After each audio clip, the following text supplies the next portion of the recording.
Man, I can see why people think that this movie was the downfall of Mike Myers' career now. I'll get to the reason why in a few moments. For now, let's get this train wreck over with, shall we? Good lord.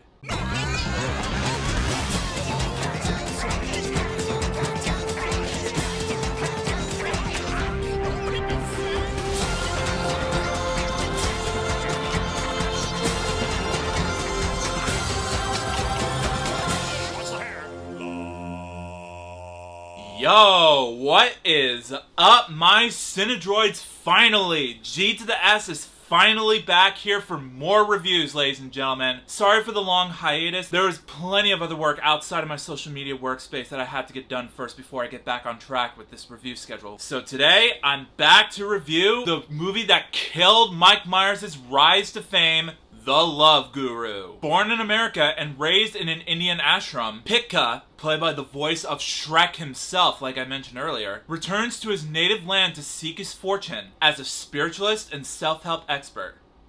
What a delight. His skills are put to the test when he must get a broken-hearted hockey player's marriage, played by Romany Malco, back on track in time for the man to help his team win the Stanley Cup. Now, first off, let's get the obvious elephant in the room out of the way. The comedy in this movie is super lowbrow, but in a very cringy kind of way. In terms of the movie's use of character development, whenever Mike Myers does his usual shtick in this movie, it never comes off as funny. All of his jokes resorts to childish, kid-friendly referential humor.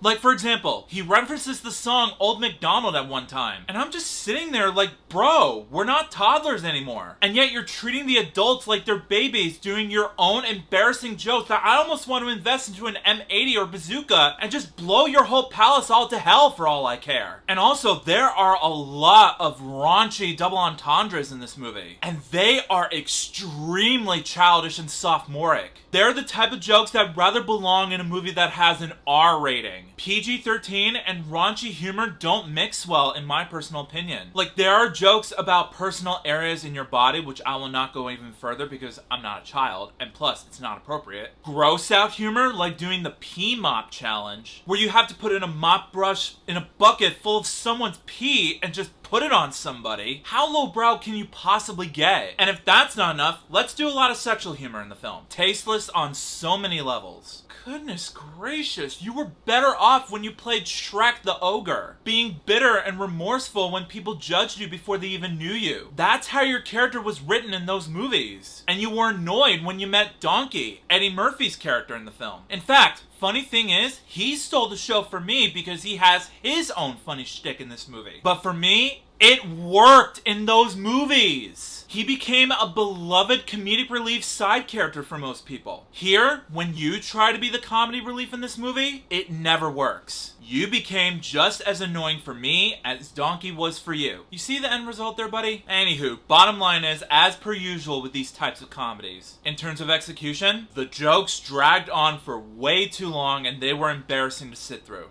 Moving on. Even the CG deepfake effects in this movie are horrible looking. Like, there are a couple bits in the movie where you see Mike Myers' adult head infused into a little boy's body, and I got instantly uncomfortable real quick while watching it. Seriously, what the hell is that? He looks more like a creepy looking Woody from Toy Story than Mike Myers as a little boy in this movie. It would have been fine had you had an actual little kid in the picture as Mike Myers' adult character later on throughout the course of the film. But no, in typical Mike Myers fashion, let's have his adult head creepily infused into a little boy's body. That will surely be a knee slapper for the audience, right?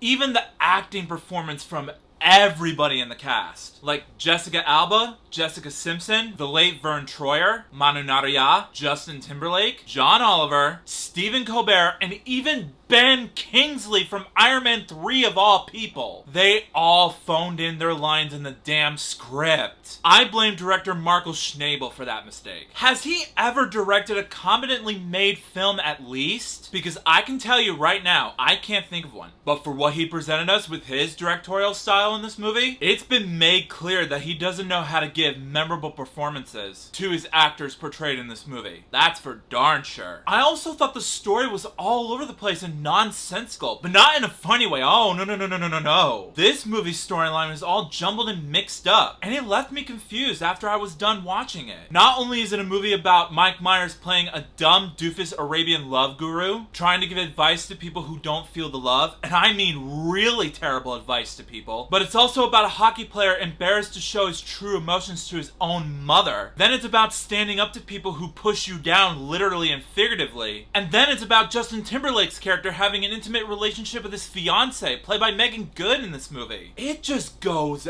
everywhere. When can a movie like this learn that a movie has to focus on one plot to keep me engaged, as well as provide laughs to keep me entertained, while I'm getting invested in these characters? It never happens here. And on top of that, the dialogue in this movie is just 6th grade level of character dialogue that only a 4-year-old can understand. That's all I have to say about it. Moving on. The only positive I will give this movie, and this is the only credit I will give a movie like this, it is the camera work and cinematography. That's about it. The 35mm camera ratio is always great to see. But that still doesn't save this movie from being a failure regardless. Overall, guys, in the end, you guys know my thoughts about The Love Guru. You know how dumb it is in terms of story, how cringy it is in terms of comedy, how forgettable these characters are in terms of their development, and how lazy the writing is. You know why? Because I rate The Love Guru a 0 out of 5 stars. Terrible Mike Myers comedy. I highly recommend skipping this one entirely and pretending like it never existed. It's just terrible. Stay tuned. My review of his adaptation of Dr. Seuss's beloved book is coming soon. Brace yourselves. So, The Love Guru. You've seen it, right? Well, let me know in the comments what's a comedy that is so cringy it makes you want to destroy something in anger. I would love to hear your thoughts down below, please. But if you like this video and you want to see some more, make sure that like button shines in your face. That'll totally help me out a ton. Also, share it with your family and friends and favorite it. That's a very good way to show support for this review. Also, if you're new to my channel, make sure to subscribe and ring that bell right next to you so you can be notified of future videos that I have in store for you. Also, if you want a shout out in a future video, just follow me on both Instagram and Twitter, and I will choose one of my Cinedroids to be displayed as a shout out. The link's in the description below. Also, if you're interested in following my TikTok page, I do a ton of content like whistling covers and duets with my sister every once in a while as well. So if you guys are interested, the link's also down in the description as well. And also, if you want to subscribe to my gaming channel, there's either a link in the description or at the icon card at the top right corner of your screen. Go over there, subscribe, and let's just have fun together. But until then, I'll see you next time. Peace out.